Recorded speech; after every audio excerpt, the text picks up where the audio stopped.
el nombre del Padre, del Hijo y del Espíritu Santo. Amén. Comenzamos este 3 de mayo, Día de la Santa Cruz, dando gracias al Señor, pidiendo que nos ayude a cargar con dignidad nuestras cruces, la de cada uno, que finalmente es la misma que el Señor ha colocado en sus hombros, pero Él no cargará más de lo que nosotros podamos soportar. Gracias, Señor, para que lo hagamos con dignidad, con respeto y con amor, sabiendo que aquí está nuestra santidad. Bendice a todos a los hermanos que nos acompañan y que están cerca de nosotros en nuestro corazón. En el nombre del Padre, del Hijo y del Espíritu Santo. Amén. Bienvenidos todos, esto es Espíritu Canal.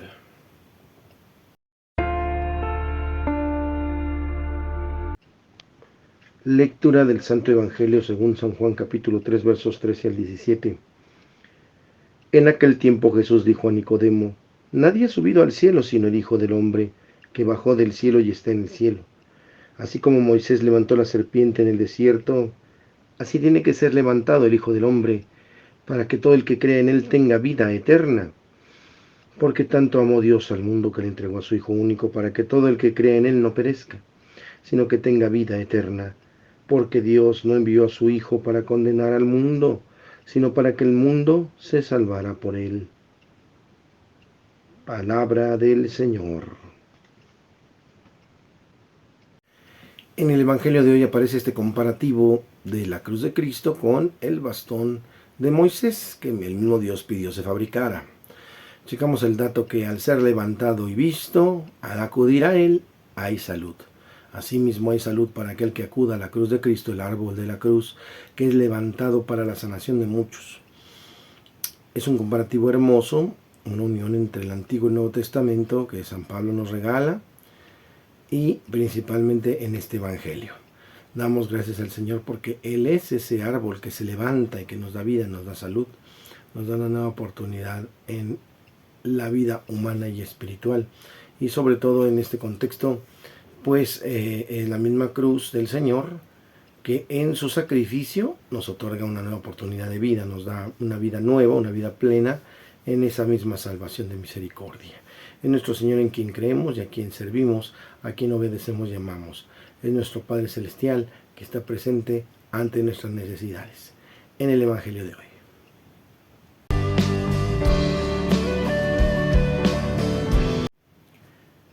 En el tema de hoy, violencia en línea. La comunicación es la herramienta muy importante para que el ser humano día a día pone el lenguaje en acción por medio del código que intercambiamos nuestros pensamientos e ideas. En ese sentido, el lenguaje es el vehículo de los hechos que narramos, con el que representamos todas las cosas que relatamos. La realidad actual, con muchos retos, nos exige cuidar lo que decimos, tanto en las redes sociales como en nuestra vida diaria, y poder con ello reducir el fenómeno cada vez más presente de la violencia discursiva en línea, de la cual ya nadie se escapa.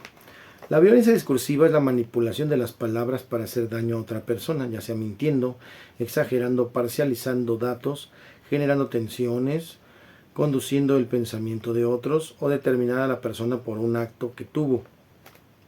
Y aunque esto parece el pan de cada día, sobre todo en las plataformas virtuales, hay que tener presente que algunas personas resultan muy dañadas por esto en su integridad y en sus emociones. Hay niveles de violencia discursiva. Veamos algunos. Número 1, ¿cómo me hablo a mí mismo? ¿Qué me digo? ¿Con qué palabras me defino o me califico? ¿Son agresivas o son amables? Por ejemplo, cuando notamos que alguna persona es talentosa en algo y nosotros no, es violento decirnos: soy tonto yo, soy torpe, no tengo el talento. Número 2, el discurso de las personas, familia y amigos. Hay algunos que ponen apodos a todos con una práctica normalizada y la justifican en que pues así nos llevamos todos, a pesar de que puede que ese apodo derive en conflictos y baja autoestima.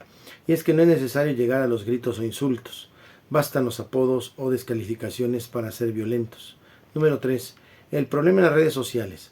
Aquí la agresividad de los discursos es evidente, las discusiones acaloradas entre los extraños están por todos lados, defendiendo a muerte la propia postura. Es como una lucha por la supervivencia donde ha de ganar el más fuerte, sin importar el daño que esto cause a otros. Es fundamental aprender a discernir sobre lo que se dice en línea para no caer en el juego de la violencia discursiva. El tema de los influencers, por ejemplo, es bastante delicado, pues entre los que les acusan de que su discurso ha sido violento o discriminatorio y su gran número de seguidores que les aplauden y lo replican hasta normalizarlo, se va la vida de muchos. Un contenido viral puede ser exitoso, doloroso, algo que estigmatiza o estereotipa a un grupo o a una persona, la daña y la marca. Y dado que nos construimos como personas desde el lenguaje y por medio de esto nos presentamos, resulta necesario pulir poco a poco nuestro discurso. En Santos y Conversos hoy celebramos el Día de la Santa Cruz. Cada año el 3 de mayo se conmemora el Día de la Santa Cruz, que es una festividad de convivencia y parte religiosa que tiene sus orígenes en la antigua Jerusalén, la cual celebran los trabajadores de la construcción en nuestro querido México. ¿Cómo es que vemos esta historia? Número 1. Llegaron desde la Nueva España las primeras cruces que se levantaron en lo que hoy es México. Las hicieron los primeros expedicionarios españoles en los años 1517, 1518 y 1519 a mano de Francisco Hernández de Córdoba, Juan de Grijalva y Hernán Cortés, quien finalmente mandó poner la primera cruz en la Ciudad de México hace más de 500 años. La inició en México Fray Pedro de Gante. La tradición de celebrar la Santa Cruz data de los primeros años de la evangelización inicial. La impuso Fray Pedro de Gante, quien llegó a Nueva España hacia el año 1523. Luego otras órdenes religiosas promovieron la costumbre, tales como los 12 franciscanos que llegaron un año después, en tiempos prehispánicos. La cruz era representada en estelas, pinturas, basamentos piramidales. Tenía relación con el maíz en la cultura tolteca, con Quetzalcóatl. Con este signo vencerás. El historiador Eusebio de Cesarea, del año 263 al 339, hace referencia a la víspera de una batalla contra Magencio, el emperador Constantino I el Grande, 272-337, en el que tuvo un sueño, en el que se le apareció una cruz luminosa y escuchó una voz que le decía: y signo vincis, que en latín significa con este signo vencerás, en la cual vio una cruz luminosa en el cielo y la victoria fue suya. Se dice que la emperatriz encontró algunos maderos en el Calvario un 3 de mayo. Otras versiones suponen que esta fecha comenzó a construirse la Basílica de Santa Cruz en Roma, por ello los albañiles lo celebran este día.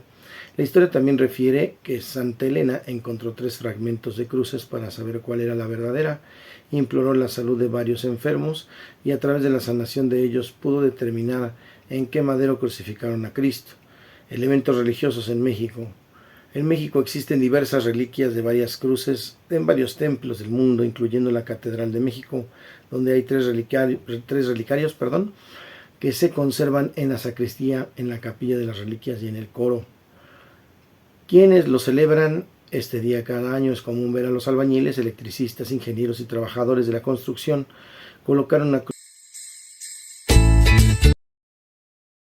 en la rola del alma. Gracias Señor, así se llama Gracias Señor, con Atenas. Vamos a escucharla. Gracias Señor, gracias Señor. En el chiste, ¿por dónde llama un caníbal a unos hermanos a ir a su casa a comer? Sí, efectivamente lo llama por Rappi. Señor Jesús. En curiosidades de la Iglesia Católica, ¿en qué consiste la inspiración divina en la Sagrada Escritura? Dios comunicó a la humanidad su bien de salvación a través de personas concretas, miembros de un pueblo y cultura determinada, que vivieron y transmitieron su mensaje para el bien de toda la humanidad. Por ello, puede decirse que la Biblia contiene 3 tipos de inspiración. Inspiración para actuar, según el plan de Dios. Inspiración para hablar en nombre de Dios. E inspiración para escribir el mensaje que Dios quiso comunicarnos para nuestra salvación. En la composición de los libros sagrados Dios se valió de hombres elegidos que usan todas sus facultades y talentos.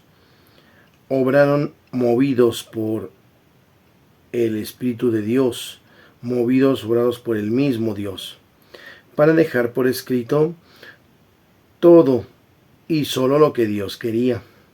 El Concilio Vaticano II reafirmó que la Biblia es palabra de Dios porque está escrita por inspiración del Espíritu Santo. Por eso unamos la expresión palabra de Dios para que al terminar la lectura de los libros bíblicos, en la lectura se diga así, palabra de Dios. Por eso ese es el valor, la inspiración divina contenida en la Sagrada Escritura. No fue una intromisión del Espíritu en la persona y la persona escribió lo que no entendía o lo que no sabía, sino a través de sus conocimientos, habilidades y capacidades también se expresa al pueblo de Dios determinado. Muchas veces los receptores tienen alguna necesidad de escuchar algo de parte de Dios y es por eso que ahí está contenida la palabra de Dios que da respuestas, fortaleza, bendición y paz. En Curiosidades.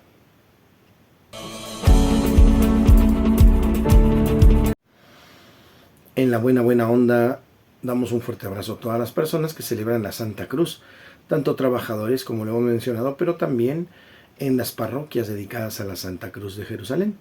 Recuerden ustedes que la cruz era el lugar de mayor culpa porque era la pena capital, ahora es la más grande bendición entre todos nosotros y adorarla es menester. Recuerden ustedes, en la Semana Mayor adoramos la Santa Cruz como ese instrumento de salvación donde Cristo nos da todo, nos entrega su cuerpo, su sangre para salvarnos, abre su costado y nos da los sacramentos.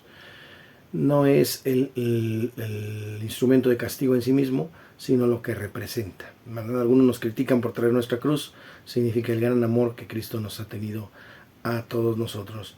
Recordemos que el día de mañana comienza el último cursillo de hombres de este tiempo, para que los que tienen todavía el deseo, la oportunidad de asistir, no se la pierdan. Es un retiro inolvidable, es un retiro que marca la vida. Por favor, asistan. Si alguno está todavía con ese discernimiento, a favor de comunicarse con nosotros para que pronto les ayudemos a dar el paso. Y pues todos los hermanos cursillistas que ya lo han vivido, no se decoloren, continuamos unidos en el nombre del Señor, unidos en oración, unos con otros y en trabajo apostólico. Gracias, queridos hermanos cursillistas, por todo lo que hacen cada día al servicio de Cristo.